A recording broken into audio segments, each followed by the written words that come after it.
রিমার শরীরে সেরকম কোনো উন্নতি আমরা দেখতে পাচ্ছি না, সেরকম কোনো উন্নতি হচ্ছে না। আগে কিন্তু রিমা একদমই এরকম ছিল না। আগে তবুও যখন ও ছোটো ছিল তখন ওর হেলথ খুব ভালো ছিল, একদম মানে গোলুমোলু টাইপের ছিল। মানে ওকে দেখে কেউ বুঝতেই পারতো না যে ওর এত বড় একটা রোগ আছে। দেখো রিমার বার্থডে হচ্ছে, তো রিমার বার্থডেতে দেখো আমরা কত খুশি ছিলাম। তখনও পর্যন্ত আমরা জানতাম না যে আমার মেয়েটার শরীরে এত বড় একটা রোগ আছে। আমরা কত খুশি, কত হ্যাপি ছিলাম। আমরা রিমার বার্থডে করছিলাম, তারপর বার্থডের ঠিক পরপরই না ওর শরীরটা না আস্তে আস্তে শুরু করলো রোগা হওয়া, মানে একদম শরীরটা খারাপ হয়ে যাচ্ছে, আর চোখ মুখ সব হলুদ হলুদ হয়ে যাচ্ছে। তারপর ওকে আমরা নিয়ে যাই ডক্টরের কাছে, যে শুধু বারবার ওর চোখ মুখ হলুদ হয়ে যায়।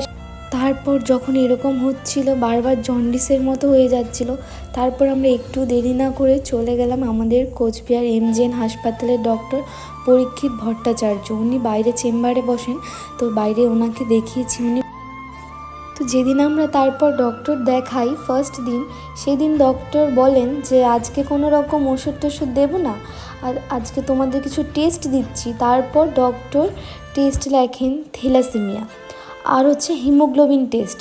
ডক্টর দেখে বললো আমার অন্যরকম সন্দেহ হচ্ছে, কেমন যেন অন্যরকম লাগছে ওকে। তো তোমরা একটা কাজ করো, তোমরা কাল মানে সন্ধ্যের দিকে আমরা ডক্টর দেখিয়েছিলাম, তো সেই জন্য ডক্টর বলেছেন যে তোমরা একটা কাজ করো, আজ তোমরা হিমোগ্লোবিনটা টেস্ট করে নয়তো কাল সকালে টেস্ট করে আমাকে রিপোর্টটা আগে দেখাবে, আর কাল থ্যালাসেমিয়াটাও টেস্ট করে নেবে। থ্যালাসেমিয়ার রিপোর্ট আসতে মানে কলকাতা থেকে আসে আমাদের কোচবিহার আসতে আসতে 3 দিন সময় নিয়ে নেয়।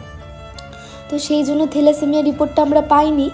যখন আমরা ব্লাড টেস্ট করি তার পরের দিন ব্লাড টেস্ট করার পর মানে হিমোগ্লোবিন টেস্টের রিপোর্টটা আমাদের দিয়েছিল। তো হিমোগ্লোবিন টেস্টের রিপোর্টটা দেওয়ার পর আমরা সঙ্গে সঙ্গে ডক্টরকে দেখাতে চলে যাই। তো হিমোগ্লোবিন তখন ছিল 4।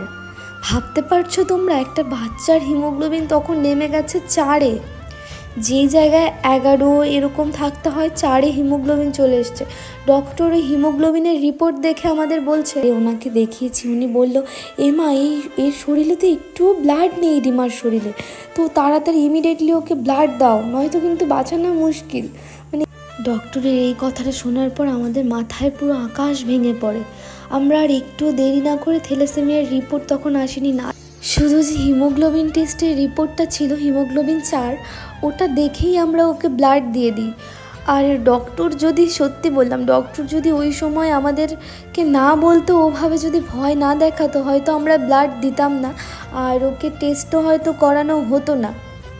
থ্যালাসেমিয়া ধরা পড়েছে, কিন্তু ওর মানে ও একদম অ্যাক্টিভ ছিল, সব সময় নর্মাল বাচ্চারা যেরকম দুষ্টুমি করে ঠিক সেরকম দুষ্টুমি ও করতো। বুঝতে পারতাম না আমরা একদমই যে ওর শরীরে এত বড় একটা রোগ আছে। তারপর আমরা ওকে কোচবিহার হাসপাতালে ভর্তি করি, এমজেএন সরকারি হাসপাতালে। তারপর ওখানে ভর্তি করে ওকে ব্লাড দিই। যখন আমরা ব্লাড দিতে গেছি তখন বলছে ডোনার লাগবে। ফার্স্ট টাইম কি করে আমরা ডোনার পাবো, আমরা তো এই ব্যাপারগুলো নিয়ে কিচ্ছু জানি না। তারপর অনেক রিকোয়েস্ট করে প্রথমবারের ব্লাডটা আমরা রিকোয়েস্ট করে নিই।